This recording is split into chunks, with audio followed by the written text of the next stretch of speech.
ቃሪዛ ላይ አርገስቸኝ በቃ ሞተዋል፣ ከጥቅም ውጭ ሆኗል። እንደዚህ ነው ያሸነፍናቸው። እኛ ህይወት አናጠፋም፣ ግን ቃሪዛ እንሸኛለን። ትርጉም አለው አሉ። አይ ዶንት ኖ እንግዲህ ይህንን አሁንም እዚህ ጋር አውርተነዋል። በቃ ያን ከቤቱ አብሮ የማይዋደድ ሰው፣ ከእናት ከአባት ጋር የማይዋደድ ሰው፣ እርስ በርሱ በምቀኝነት በአጋንንታዊ ማንነት አባይ ጠንቋይ ሄዶ ጎረቤቱን ለማጥፋት ገንዘብ ተበድሮ ጥቁር ዶሮ እያረደ በየመንገዱ የሚጥል ጅብ ተሸክሞ የሚሄድ እንደዚህ አይነት የከሰሩ ደብተራዎች ቃል እግዚአብሔርን አፍርሰው እግዚአብሔርን ትእዛዝ ጥሰው ለወጡ ሰዎች ሁሉ የሚገብር ሰው ምንድን ሊሆን ነው? እንዋደዳለን ወይ ወደ ውስጥ እንይ ሲባል አይ ይላል፣ ወገቤን ይላል። አብሮ የማይቆም ሰው የማንም መቀለጃ ነው የሚሆነው። ያ ባይሆን ኖሮ ባሏን ጎዳው ብላ እኔ ከሞትኩ ምናምን ሰርዶ ያብቀል እንዳለችው አይነት ባይሆን ኖሮ ህዋት የሚጋልበው ምንም አይነት ሰይጣን ያንን ሁሉ ቆሻሻ ነገር አድርጎ 3 ጊዜ ወረራ ፈጽሞ ከዛ በኋላ ህዋት ሽንቱን የሚሸናበት አማራ ክልል ላይ የተፈጠረ አማራ ነኝ ብሎ የሚያወራ ራሱን ፖፖ አድርጎ ለህዋት እና ለሻቢያ መጠቀሚያ የሚያደርግ ቆሻሻ ስብስብ ይፈጠር ነበር ወይ? ለዚህ ፖፖነት ገንዘብ የሚያዋጣ እብድ ቅራቅሞ የሄደበትን ተልኮ ትቶ የሚጋለብ የሚበዘበዝ ቆሻሻ ትውልድ ይፈጠር ነበር ወይ? ህዋት ያንን ያህል ዓመት ሲረግጠው ኑሮ ማለት ነው። አንተዋወቅም ወይ? አሁንም ቢሆን የተረገመ የቆሸሸ እሳቢያቸው ማንነታቸው በሙሉ እጅግ በረከሰ ነገር ተሞልተው ያንን ሲተፉ የሚውሉ ሰዎች አሉ። በየሩበት በብሎክ መቃብር ውስጥ የሚያርፉ የፉኝት ልጆች በጣም በኃጢአት ተወልደው በኃጢአት ተረግዘው በኃጢአት ያደጉ ኃጢአት የሚሰሩ ኃጢአት የሚያኖራቸው ሰው ሲሞት ብቻ የሚያስደስታቸው ሞተና ገደለ ብቻ አንደበታቸውን የሚከፍተው አይናቸውም ያሟሟት አይነትና ስታይል ብቻ የሚያይ ሌሎች በአኒሜሽን የሰሩትን እነሱ በተግባር እያዘዙ የሚፈጽሙ የተረገሙ ሰዎች አሉ። ከእንደዚህ አይነት ዘራቸውን ይጠብቀው ነው ያሉት ፊልድ ማርሻሉ። እሱ ነው ያለው። ስለማላውቀው ያን ኤሪያ ወቸ ጉድ እያልኩ ነው እንደምሰማው። ለአንዳንዶቻቸው ወቸ ጉድ ላይሆን ይችላል እና ይደረጋል። በቃሪዛ ይደበድቡና ይቀጠቅጡና ሙሉ ቀጥቅጠው ከጥቅም ውጭ ካረጉ በኋላ ነፍስ ብቻ ትርትር እያለች በቃሪዛ አድርገው ይሸኙዋል። እና ትርጉም አለው ነው የሰማሁት። ስለዚህ ማርሸት ፀሐዩን ከቀጠቀጠው በኋላ እንዳይናገር እንዳይታሰር እግርና እጁን ለ3 ቀን ነው የወፌላ ላይ ያሰረው። ይሄ ማዕከላዊ ነው። ያኔ በደርግ ጊዜ የነበረው ስር የሆነ ስም ያለው ስር አለ። ወፌላላ ነው የሚባለው። 8 ቁጥር ምናምን ይባላል። ወፌላላ ነው ያሰረው። ሃይላንድ ያላንጠለጠሉበት ስለዚህ ይሄ ወደኋላ ተደርጎ በጣም ዘግናኝ ለ24 ሰዓት እንደሱ ነው ያሰረው። ገና ሌላ ሁሉ ይሆናል። ሌላ ሁሉ ይሆናል። ተውት። ሁሉም የዘራውን ያጭዳል። አይ አሜሪካኖች አናነጋገራላችሁ የበላይ ሆኖ የኖረ ሰው አሜሪካኖች አናነጋገራላችሁ የበላይ ሆኖ የኖረ ሰው እኩልነት ባርነት ይመስለዋል ይላሉ። እነሱ 20 ምናምን ዓመት ይሄን ነገር እንደፈለጉ ሲያስተዳድሩት ነበር። ሲያስተዳድሩ የነበረው ደግሞ ዝም ብሎ የፖለቲካ ፓወር ብቻ ሳይሆን የኢኮኖሚ እንትንም ዝም ብሎ በሜዳ ሀብታም የሆኑ ሰዎች ናቸው። ከዚህ ይሄንን በምንም አይነት ሊለቁ የሚችሉ ሰዎች አሉ። እነኚህ ሰዎች ስልጣን ከሚለቁ አገሩን ያጠፉታል። they don't care አገርን ጠብቅ የሚል እችን የምታክል የአገር ስሜት የላቸውም። ይሄን እኮ we're proven right በኋላ እኮ አብይ ከመጡ በኋላ እየተለመኑ የሰረቃችሁትን ብሉ ግድ የለም ምናምን እኮ ሲባሉ ነው እስካሁን ድረስ ስለ ጦርነት የሚያወሩት አይደለም። if alternative ኖ የለም ግድ የለም ይሄን ስልጣኑ መጥቶ ይሻላል አገር ከሚበተን ብሎ በዛ ደረጃ የሚያስቡ ሰዎች አሉ። ስለዚህ ለኔ አደጋው አሁን የነሱ ስልጣን ላይ መቆየት ብቻ ሳይሆን አገሪቱ እስክትፈርስ ድረስ መቆየት የሚፈልጉ ሰዎች ናቸው። we have to show them እነሱ ለማፍረስ ያላቸውን ፍላጎት ያክል አገር እንዳይፈርስ የምንፈልግ ሰዎች አለን ብለን ቢያንስ እንደው ለማስፈራራት ቢሆን ወያኔ አገር መበተንን እንደ ክፉ የሚያይ አይደለም። this is ውስጣቸው ያለ እንትን ነው። እንደ ጽድቅ ነው የሚያው እንደ ጀግንነት። ይሄ ኦብቪየስሊ የትግራይ ህዝብ ማለት የትግራይ ህዝብ ሀገሩ እንደማንኛውም እንትን ይወዳል። እነኚህ ግን እኩይ ሰዎች ናቸው። አሜሪካኖች አናነጋገር አላቸው። እነዚህ ሰዎች የተረገሙ ናቸው። የሚገርመኝ እኮ እነዚህ የረገጡት፣ እነዚህ ሃይላንድ ያንጠለጠሉበት፣ እነዚህ የበዘበዙት፣ እነዚህ ያደነቆሩት፣ እነዚህ ከበታች አድርገው የገዙት ያ መገዛትን ባህሪው ያደረገ ፖለቲከኛ፣ ታጋይ ግለሰብ አሁን በየቦታው ላይ ላልቃሻነት ሲያሽቃብጥ ራሱን እያከሰመ እነዚህ ሰዎች እያገዘፈ የሚሰማው እኮ ነው። ፕሮፌሰሩ እንደሚናገሩ እነዚህ ያላረከሱ ነገር ያልዘረፉትም ነገር የለም። በቃ እስከዛሬ ወሰዳችሁትን ብሉ። ከዚህ በኋላ ያለው ግን ኢትዮጵያ ተሻገር ሲባል የለም። እነሱ ሲቀበሩ ብቻ የሚያርፉ ብዙ ሰዎች አሉ። አሁንም ብዙ ሰዎች በባዶ አፉ ደግሞ ቷንቷን በባዶ አፉ አንተ ብልጽግና አንተ የኦሮሞ አንተ ምናምን እያሉ እጅግ ቆሻሻ ነገር ታጭቆባቸው ምን እንዳሉ እስኪ በባዶ ቤታችሁ፣ በድሃ ቤታችሁ፣ በጉስቁልና ህይወታችሁ አብራችሁ ካለ ሰው ጋር በክህደት ተወጥራችሁ፣ መቼም የካደ ሰው ተስፋ የቆረጠ ሰው ነው እንደዛ ብሎ የሚሳደቡ። ስትሳደቡ የምትሉ ሰዎች እስኪ ወደ ውስጣችሁ በሽተኛ መሆናችሁ ራሳችሁን ለማጥፋት ውስጣችሁን እየቦረቦራችሁ እየጨረሳችሁት እንደሆነ አታውቁም። ያናወራችሁና ምንድን ነው የምታሳቁት? ስለሽን ኦሮሞም አላችሁት አንተ ምናምን አላችሁትና ምንድን ነው የምታሸንፉት? ያ ነው እውቀታችሁ፣ ያ ነው ስኬታችሁ፣ ያ ነው በቃ የእናንተ የመጨረሻው ጣራ። ነውረኝነት፣ ባለጌነት፣ ጋጠወጥነት፣ ዘላፊነት፣ ተሳዳቢነት ይሄ ነው በቃ የእናንተ ታላቅነት። ድሉ በቃ ይሄ ነው የሚረጋገጠው። ተሰብስቦ ዝንብ አለ። አሁን ግንቦት ስለሆነ በጣም ዝንብ ይበዛል። በቃ የሆነ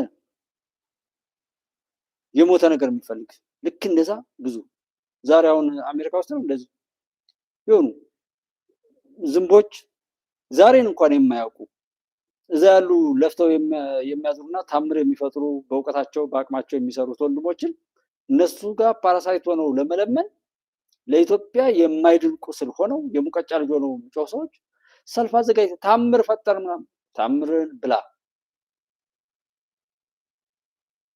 ነገ እናንተና መሰል ሰዎች በምትሰሩት ጣጣ ነው ብዙ ኢትዮጵያውያን ዋጋ የሚከፍሉት። እንደነዚህ አይነት ሰዎችን በደንብ ወቋቸው፣ በደንብ ሽሿቸው። ኢትዮጵያ ላይ በጥላቻ ያበዱ ሰዎች የገዛቸው ኃይል ስለማይለቃቸው እስከሚሞቱ ድረስ በጥፋታቸው ይቀጥላሉ። ስለዚህ ከነሱ ራቁ፣ እነሱን ወቁ፣ እነሱ ተጠንቀቋቸው። ተጠንቀቁ፣ ወቋቸውና በቃ አምናችሁ ምንም ነገር ታደርጉ ደግሞ አምናችሁ ከደገፋችኋቸውም አምናችሁ እንደነሱ የሚሆነውን ነገር ድል ከመጣ አብራችሁ ልታከብሩ፣ ውድቀት ከመጣ አብራችሁ ልትወድቁ። የአሜሪካ መንግስት ሆነ ሌላው ሀገር ላይ ማንኛውም መንግስታት የሚወስዱትን እርምጃ በጸጋ ለመቀበል የስራችን ውጤት ነው፣ የደከምንበት ነው፣ የልፋታችን ነው ብላችሁ በሉ። እሱን ያመናችሁ ለመሄድ ጥረት ማድረግ ላይ ሰው ይገባል። አቢሲኒያ ኑሮ አብዶ ሰላም ናችሁ ወይ?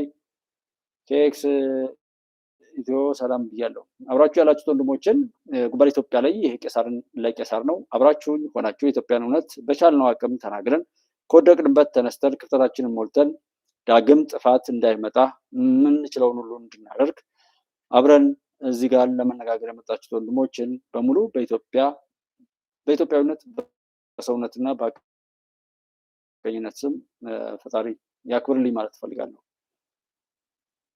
እነዚህን አጠራርገን እንጨርስና ኔትወርክ አሁንም የሆነ እየተቆራረጠ እንዳለ ነው የሚያሳየኝ። ምንም ማድረግ አይቻልም። እንግዲህ ያው ሀብታም ስንሆን ኢትዮጵያ ስትሻገር በደንብ ስለምንሰራ ብዙ የስራ ፕላንና እቅዶች ስላሉን እስከዛ ድረስ በቃ ዛሬ ብቻ ሊሆን ይችላል፣ ነገ ብቻ ሊሆን ይችላል። ከዛ በኋላ ተሻልነው አቅም ግን ለአንድ ቀን ቢሆን ማገልገል በጣም የገረመኝ ማለት ነው። በእኔ ዘመን ውስጥ በእኔ ትውልድ ውስጥ እንዲህ አይነት የሚሰራ ሰው ማየት ደስ ብሎኛል። ሁለተኛ ነገር ደግሞ 1.5 ሚሊዮን ነበረ የሚበሉ ህጻናት የነበሩት። አሁን 8 ሚሊዮን ልጆች ይበላሉ፣ ይማራሉ። ምነው በፊት በሸርችኛ እያዋጣን ልጆችን እናበላ ነበረ፣ ቀለብን ቆርጥ ነበር። እና ይሄን ሁሉ በርደን ተወስዶልን ልጆች በልተው ዩኒፎርም ተሰጥቷቸው ጫማ። ኧረ እንዲህ አይነት መንግስት ኖሮ ያውቃል ወይ? እንደው እስኪ እንተዛዘብ፣ በቃ እስኪ እንተዛዘብና እስኪ እውነት እንነጋገርና እስኪ ምስጋና ደግሞ ለሚገባው ምስጋና። ሌላው አዲስ አበባ የሆነ ጊዜ የሆነ ነገር ይታጠርና ከዛ ፈርሶ እንደገና ተሰርቶ የሆነ በጣም ቆንጆ ይሆናል። ጋሻ አበራ ሞላ ሽንታትሽ ኑ እያለው የሚል ሰው ነበር። እንግዲህ ኢኒሼቲቭ ወስዶ የቻለውን ያለጸዳ ነበር። አሁን ሙሉ ለሙሉ ሀገር ሲጸዳ ሀገር በቃ ሲስተካከል ውሽን አፕሪሺየት እንዴ እኔ ልጆቼ በቃ የትም ሀገር ደርሰን ስንመጣ በጣም ነበር ኢትዮጵያ ቅር የሚላቸው የጽዳቱ ሁኔታ። አሁን በሀገራቸው የሚኮሩ ልጆች አሉ። we should say thank you። ይሄን ደስ የሚል ነገር አፕሪሺየት ለማድረግ ነው። ያለቀ የተቆረጠ ፍርጎ ላይ የማይንቀሳቀስ ፍርጎ ላይ ተቀምጠን ከሆነ ከሱ ፍርጎ ወርደን ወደሚሳፈረው ባቡር ተሳፍረን አብረን ሀገርን ለትውልድ ብናል። እኔ በጣም የገረመኝ ማለት ነው። እውነት ነው። አሁን ላይ ያለው ሰው ከራሱ ጋር የተጣላ ከራሱ ጋር የማይድን በሽታ የተጣባው ጤነኝነት አይደለም ጎበዝ። እኔ አሁን ላይ እንዳሉ በፖለቲካው ዘርፍ ላይ ጽንፈኛ ነኝ ወይ የሆነ ነኝ ብሎ እንደሚጮህ ሰዎች እኔ በሽተኛ ሰው አይቻልም።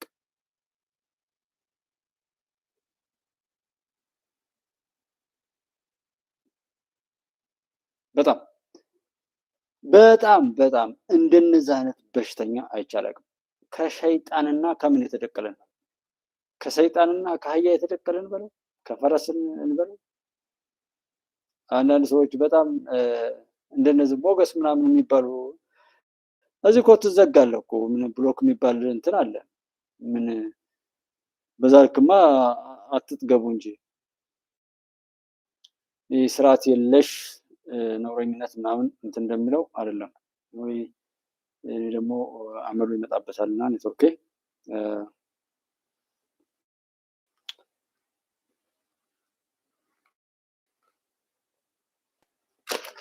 እስኪ ተንቀሳቃሽም ስለሆነ ይመስለኛል ኔትወርክ ብዙ ጊዜ የሚረብሸኝ እና እንደዛ አይነት ስርዓት የለሽ አሉ አይደለም። በጣም ብዙ ሰዎች በኔ ዘመን ውስጥ በኔ ትውልድ ውስጥ እንዲህ አይነት የሚሰራ ሰው ማየቴ ደስ ብሎኛል። ሁለተኛ ነገር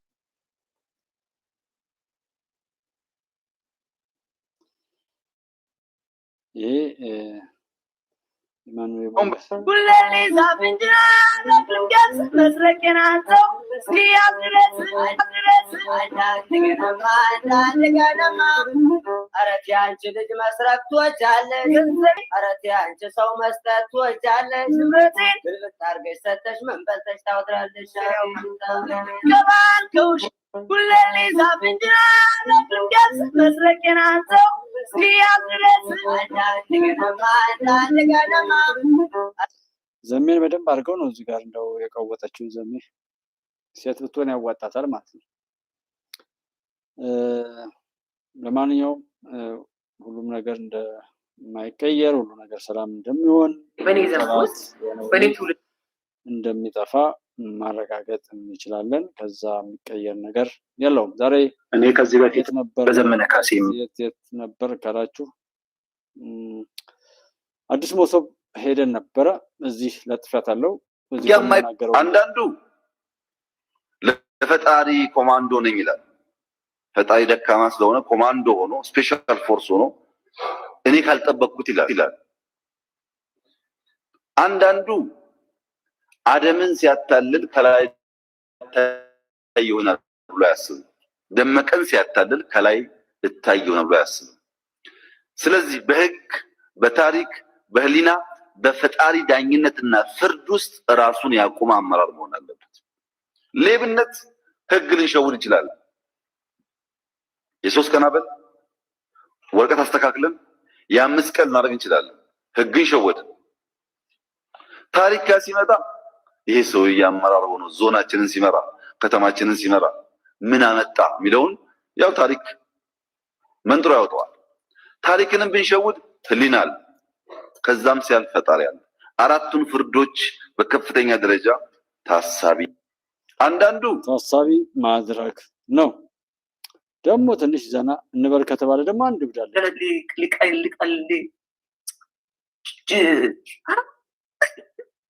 ያና እንደባከው እኔ እንደ በጣም ያሳቀኝ ወይ ኩያ ማወቅ አይ ኩያ ለማወቅ የመጣው እንክርዳዶች ምናምን ቴዎች በመለስ ዘመን አያና ፖለቲካ አይደለም አቡ ጊዳ ሊቆጥር አይወጣ ብቅ አይል ነበር። እንደና አያና አይነት ማይም ዘረኛ ስላልሆነ ነው ታዲያ። በዛን ሰዓት እኮ ፖለቲካ የማይቆጥር ሰው ዘረኛ ያልሆነ ባንዳ ያልሆነ ሰው አይቆጥርም ነበር። ምክንያቱም ሰውን ከሰው ለማጣላት የማይሰራ ሰው ለምን ያወራል? ሰውን ከሰው ማጣላት የሚፈልግ ሀገርን የሚያዋርድ በዘላቂነት ሀገርን ወደ ባሰ ጣጣ የሚሄድ ሆዱን አምላኪ ራሱን የሚያመልክ በሁሉም ነገር ላይ ካረከሰና ካላራከሰ በስተቀር እንደ ሰው የማይቆጠር መረገጥ ክብሩ የሆነ ሰው ብቻ ነበር የዛን ጊዜ ፖለቲከኛ ነው። ፊደል ስለቆጠረ ኮሌጅ ስለሄደ ተምሮ ማለት አይደለም። አንድ ተራዱዬ ምናምን ምን ማለት በየነ አያና ሳይሆን በነና ምናምን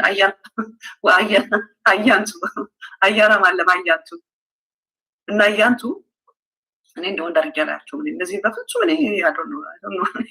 እኔ ወንድ በቀን ወንድ ሲሆኑ ደስ የሚለኝ ወንድ እንደ ወንድ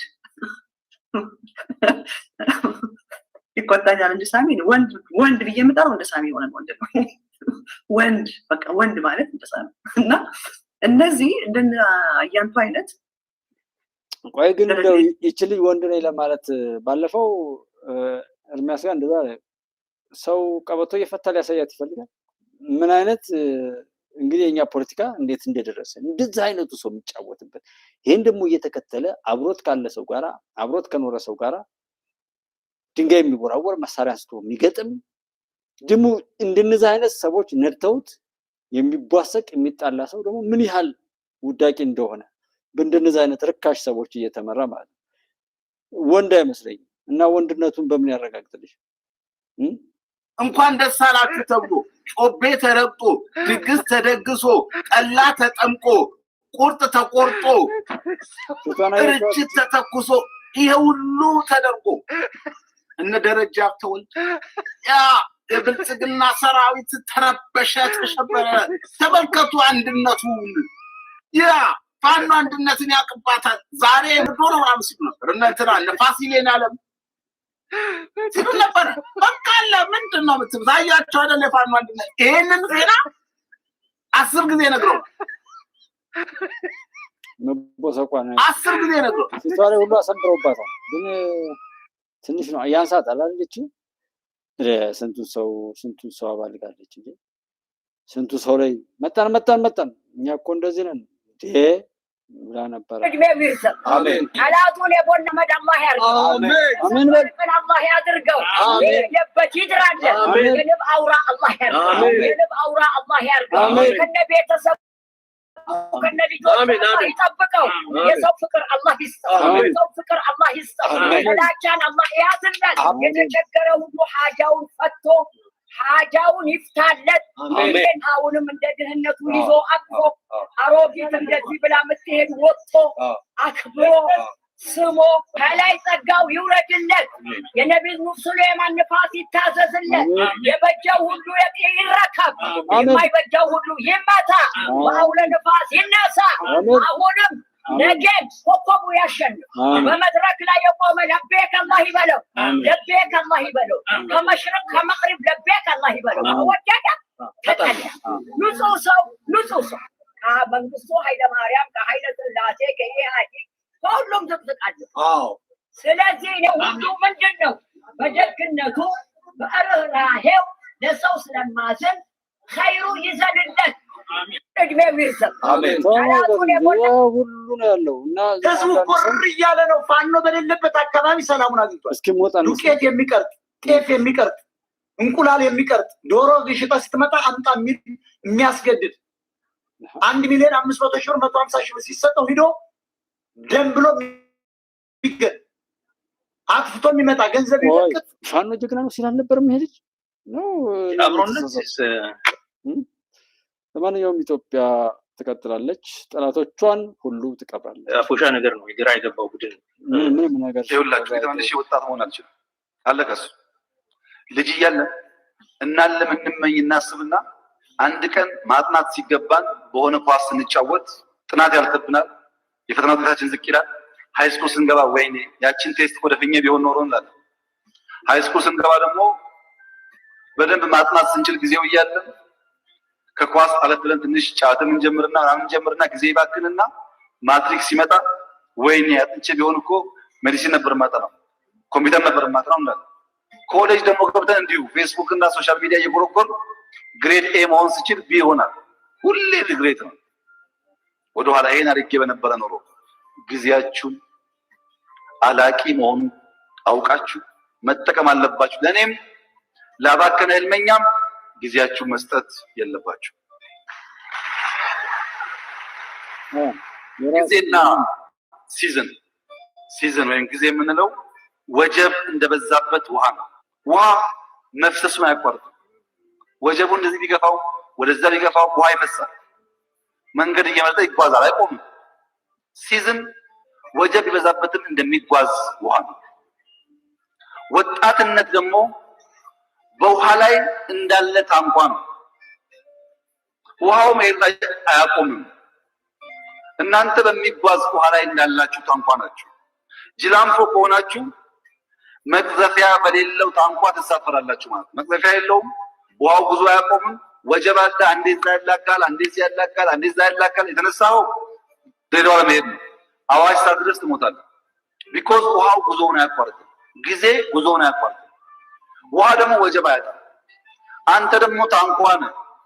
ብልህ ከሆንክ መቅዘፊያውን ስራ። መቅዘፊያ ካለ ወጀብን ቢኖር ራይፍል ቢኖር ውስጣ ቢኖር ቻሌንጂንግን ቢሆን እንደምንም ታግለህ አበጥረን ትወስናለህ። መቅዘፊያው ከሌለ ግን ያ የሚጓዝ ውሃ ወደፈለገበት ይወስዳል። ያው ስንት ሰው እንደሚይውላችሁ ሊተመንሽ ወጣት መሆን አልችልም። እኔ ስንት ሰው ይገባዋል ብዬ ባልንም የሚገባው ጥቂት ሰዎችም 24 ሰው እንደዚህ ብንሆንም እውነቴን ነው ድሉ ከኛ ጋር ነው ያለው። ማንም እየረሳው ማለት ነው።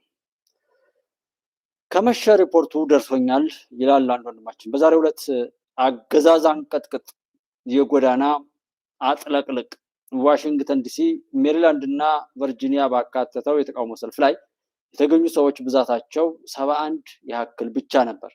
ከተገኙት ውስጥ 12ቱ የተቃውሞ ሰልፍ አዘጋጅ ኮሚቴዎች ናቸው። 8 ደግሞ የተለያዩ የሚዲያ ዘገባ ሊሰሩ የተገኙ ናቸው። ከ7 ያላነሱ ደግሞ ለጥገኝነት ጥያቄያቸው ፎቶግራፍ ለመነሳት ብለው በዛ መካከል የተገኙ ናቸው። ማስታወሻ፣ በዋሽንግተን ዲሲ፣ ሜሪላንድ እና ቨርጂኒያ የሚኖሩ ኢትዮጵያውያንና ኤርትራውያን ከግማሽ ሚሊዮን በላይ ናቸው ተብሎ ይገመታል። በነዛ አካባቢዎች የሚገኙ የማህበረሰብ አደረጃጀቶች፣ የሀገርና የብሔረሰብ የፖለቲካ ድርጅቶች፣ ሲቪክ ተቋማት፣ የሚዲያና አድቮኬሲ ተቋማት ብዛታቸው ከ50 በላይ ናቸው። ከዚህ በተጨማሪም በዲያስፖራ የሻዕቢያ ህወሓትና የአማራ ፋኖ የጥምዶ ማዕከልም የሚገኘው በዚህ ቦታ ነው እና የተገኙት ግን 71 ብቻ ናቸው የሚለን ኤርሚያስ ነው። ሁሉም የሚመቸውን ይወስዳል። መሰለፍ ትችላላችሁ፣ ምን ትላላችሁ፣ ተሰልፋችሁ ምን አመጣችሁ የሚጠይቅ ሰው አለ። በሁሉም ነገር ላይ አትድከሙ፣ ከዛ ይልቅ አጭሩን አማራጭ ተጠቀሙ የሚለውን ነገር እናያለን። ይሄ በፋኖ ላይ እዛ ተባሉ እንደዚህ ተባሉ እየተባለ ትናንት አፋድ ከዛ አፋብን ከዛ የሆነ ነገር ፈጠርን ብለው ሰዎች እየቀለዱ ነበር። ከዛ ሁሉ መጣነ ደግሞ አሁን አይከሌና ከሌ ታሰረ ምናምን። ድሮስ እንደዛ ነው እንዴ? ይሆን ገላችሁ ስጨርሱ ተልኮውን የጨረሰ ሰው በቃ እንደዛ ነው። የሆነ ሳተላይትም ሆነ ምናምን ቆራሌው በቆራሌነት ይሸጥ ነበር። እዚህ ጋር ግን የምታውቁት ሚስጥር ያስገድላችኋል። ከባንዳነት ጋር አትነካኩ። ባንዳነት፣ ዘረኝነትና ጽንፈኝነት የነካው ሰው ካልሞተ በቀር አያርፍም። አትርከዙ። ግብጽ ሴራ በጤና ተቋም የተሸፈነው ሚስጥራዊ የጦር ካምፕ በድንበር ግብጽ ቀብረው የነበረ ፈንጂ መከነ።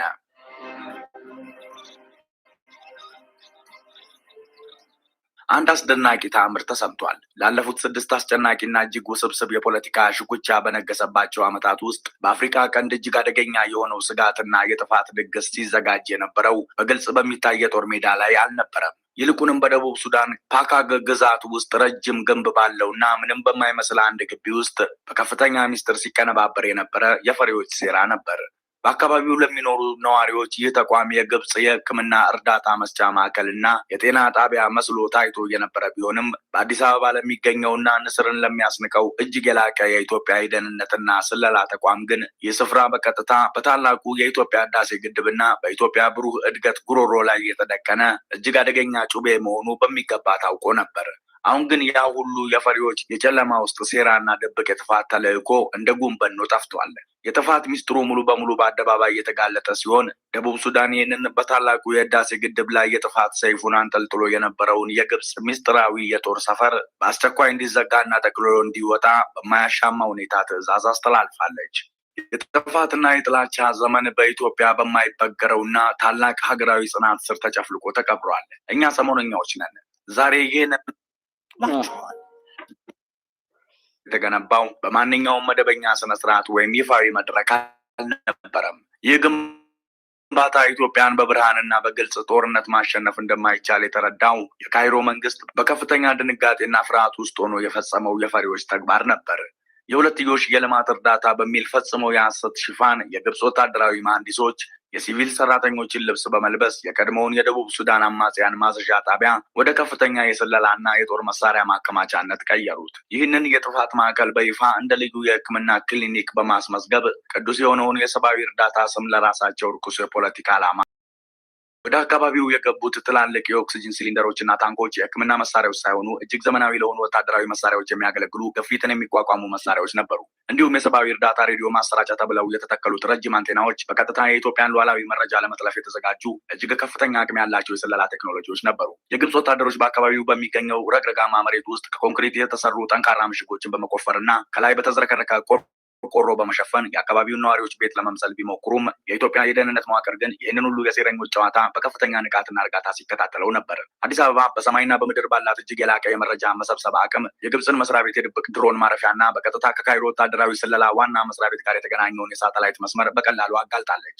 ግብጽ በሚሊዮኖች የሚቆጠሩ ዶላር በማፍሰስ በድብቅ ጉድጓድ ውስጥ ስትወራጭ፣ ኢትዮጵያ ግን የማይበገረውን የታላቁ ህዳሴ ግድብ ግንባታ በኩራትና በልዕልና በማፋጠን እውነተኛ ሀያልነት የሚገኘው በተግባርና በልማት እንጂ በስለላ እንዳልሆነ በተግባር አሳይታለች። ይህንን ሁሉ ነገር አሳክተናል። ቀጣይም የተወሰነ ነገር በውጭ ጉዳይ ሚኒስትሯ በኩል መግለጫ ወጣችሁ ማናት ሰሞኑኛ የሚለውን እዛው ቻናሉ ላይ ሄዳችሁ ሙሉ ብቻልሱ ደስ ይለኛል። ይሄ በደቡብ ሱዳን ገብተው ጋምቤላ መፈናቀል ጋር በሱዳን እዛ ጋር በቅማንት ስም እያሉ ከዛ ፋኖ ሽን እያሉ የሳምሬ ቡድን የግራዮችን ስኳድ የመለመሉ ያሰለጠኑ መሪ የለሽ ሀገር እንድትሆን ሱዳንን አድርገው የሰሩት ግብጾች ናቸው። በሁሉም በየሄዱበት ግን እጃቸው እየተቆረጠ መሄዱን ነገሮች እየገጣጠማቸው አይታችሁ ከዚህ ጋር ያሉ ኢትዮጵያዊ ነኝ ብለው ያበዱና የተረገሙ ሰዎችም ወደ ቀልባቸው እንዲመጡና ከመጥፋት ራሳቸውን እንዲከላከሉ መምከር የምትችሉትን ያክል ምከሩ ማለት ነው የምንፈልገው እኛ። ከዛ ውጭ እዳው ገብስ ነው። ኢትዮጵያን የነካ አይገኝም። የሱ የህይወት ድካን ነው። አህመድ የላካቸው ድሮኖች ይኸው የሱዳንን ኤርፖርት ደበደቡ። ለሱዳን አግዛ ኢትዮጵያ ላይ ጦርነት ትከፍታለች እና ሌሎች የሱዳን አጋዦች ከዚህ በኋላ ሱዳን ኢትዮጵያን ይገጥማል፣ ኢትዮጵያ ላይ ሊዘምቱ እንደሚችሉ እየነገረ ነው።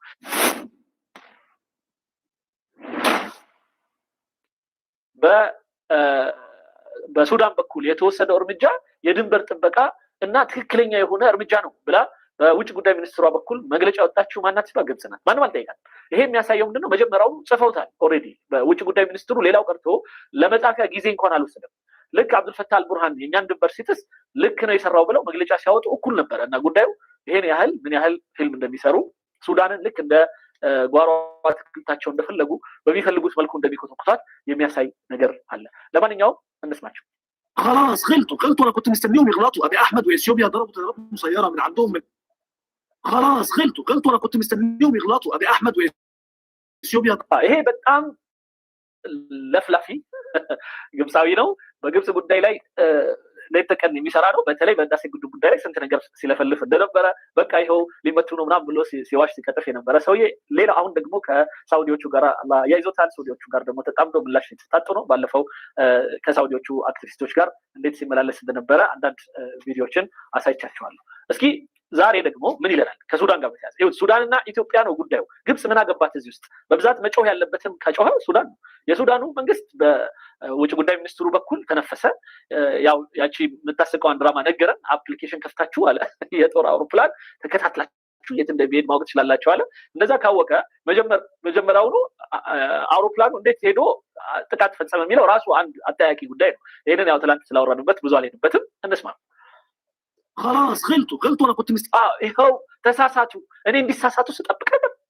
አንድ ሰው እንዲሳሳት ስጠብቅ ማለት እና እኔ እንዲሳሳቱ ስጠብቅ ነበር። ይኸው ተሳሳቱ اليوم يغلطوا ابي احمد واثيوبيا ይኸው ተሳሳቱ። ዶክተር አብይ አህመድ ዶክተር አብይ አህመድ ነው እንግዲህ በሪሞት ድሮኑን ሲልከው እዚህ ጋር የሚያሳየን ማለት ነው። እና ምን ያህል የህፃን ጨዋታ እና ምን ያህል ደግሞ ስክሪፕቱ እንዳልኩት ከግብጽ በኩል ከዛ በሱዳን በኩል በቀሽም በሆነ ትወና እንዲደረግ የተደረገ መሆኑ ያሳያል። ይሁን خلاص غلطوا انا كنت مستنيهم በቃ ተሳሳቱ እኔ እንዲሳሳቱ ስጠብቅ ነበር። يغلطوا ابي اثيوبيا ضربوا طيارات مسيره من عند አብይ አህመድና የአብይ አህመድ የላካቸው ድሮኖች ይኸው የሱዳንን ኤርፖርት ደበደቡ። من داخل الارض الاثيوبيه على السودان من كام يوم مش على هدف عسكري مثلا لا ده على هدف مدني ይሄ ደግሞ በትክክል የታሰበበት ከዚህ በፊትም ሲደረግ የነበረ ነው። አሁን ደግሞ የመቱት ደግሞ ኤርፖርት የሲቪል መጠቀሚያ የሆነ ቦታ ነው ይላል። مطار الخرطوم المدني ይሁት አሁን እዚህ ጋር የሚያሳየን ከስር እንዴት እንዳወደምናቸው ምናምን ነው የሚያሳየን። ነገር ግን የሱዳኑ ራሱ መግለጫ ነው የሚለው ይሄን እንትኑን ድሮኖቹን ተቃውመናል እና የኛ መከላከያ ተከላክሏል ነው የሚሉት። በተወሰነ ደረጃ አንዳንድ ቦታ ላይ ጥቃቶች እንደደረሱ ይነግሩናል። ነገር ግን ይህን ያህል የከፋ ነገር እንደሌለ እና በቁጥጥር ስር እንደዋለ አድርገው ነው የሚነግሩ። የግብፁ ግን ሚዲያ እንዴት እንደሚያራግብ ቀድሞ የተዘጋጀበት ስለሆነ ማለት ነው እና ወይም ትንሽ ነገር ሲኖር ያችን አጋጣሚ ተጠቅሞ ምን ያህል እንደሚያራግብ የሚያሳየን ነው። ابي احمد بيعمل كده ليه؟ ابي احمد بيعمل كده لان አብይ አህመድ ይህንን ለምን ያደርጋል ካልን الدعم الاول للدعم السريع ምክንያቱም የመጀመሪያው የልዩ ኃይሉ ደጋፊ ስለሆነ ነው ይላል። الدعم السريع بيتكبد خسائر هائله بسبب الدعم اللي بيتلقاه الجيش السوداني من مصر والسعوديه وباكستان وتركيا ስለዚህ ልና መጨረሻ ላይ ከቱርኪያ ከሳውዲ ከግብጽ የድጋፍ የሚያገኘው የአብዱልፈታህ አልቡርሃን መንግስት ግን በጣም ከፍተኛ የሆነ ምንድነው ስሙ የልዩ ኃይሉ ላይ ከፍተኛ የሆነ ጥቃት ግን እያደረሰበት ነው ይላል።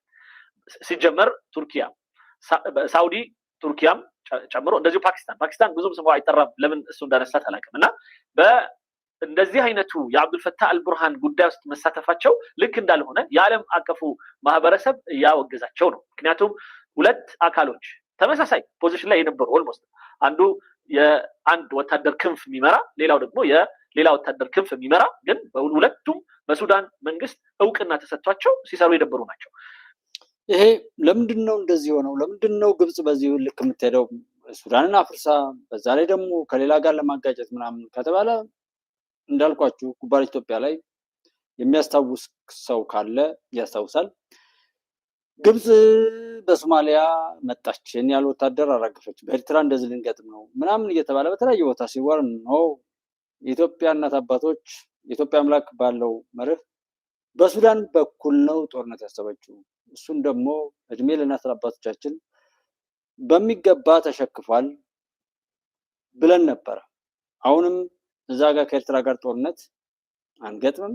እኔ እስካሁኗ ሰዓት ድረስ የጦርነት እቅድ የለም። ይህንን ማናዊ እይታ ላላቸው ሰዎች የሚገባቸው ነው። የዱዓ የጸሎትን መርሃ ግብር ማንም ይሄን ቡር ያለ እናት አባቱን በመካድ የሚራገጠው ትውልድ የጸሎትን መርሃ ግብር ወይም ሃይማኖትንና እምነቱን በአጠቃላይ ለድብድብና ለመገዳደል ብቻ የሚፈልገው ትውልድ ላይ የጸሎት መርሃ ግብርና የእናት አባቶቻችን ድካም ከፈጣሪ ጋር ያላቸውን መለኮታዊ ግንኙነት ያረክሳል። ይሄ ደንተው አይደለም። ከዛ ይልቅ የሆነ ነጭ መጥቶ የሚተፋውን ነገር መላስ እንደ ክብር የሚቆጥ እሱና ተበጽሎ በእግዚአብሔር ኢትዮጵያ በድል ትቀጥላለች፣ ጥላቶቿን ሁሉ ትቀብራለች፣ ዘረኝነትን፣ ጽንፈኝነትን፣ ባንዳነትንና ጎጠኝነትን ታጠፋለች፣ ወደ ክብሯም ትመጣለች። በክብሯ ላይ ክብር መጨመር ሌሎችንም ማክበር እንጂ ሌሎችን ማጥፋት አይደለም። ስለዚህ ሰው ገለን ሰው አጥፍተን ስለማናቅ ሰዎች ያጠፉናል ብለን አናምን።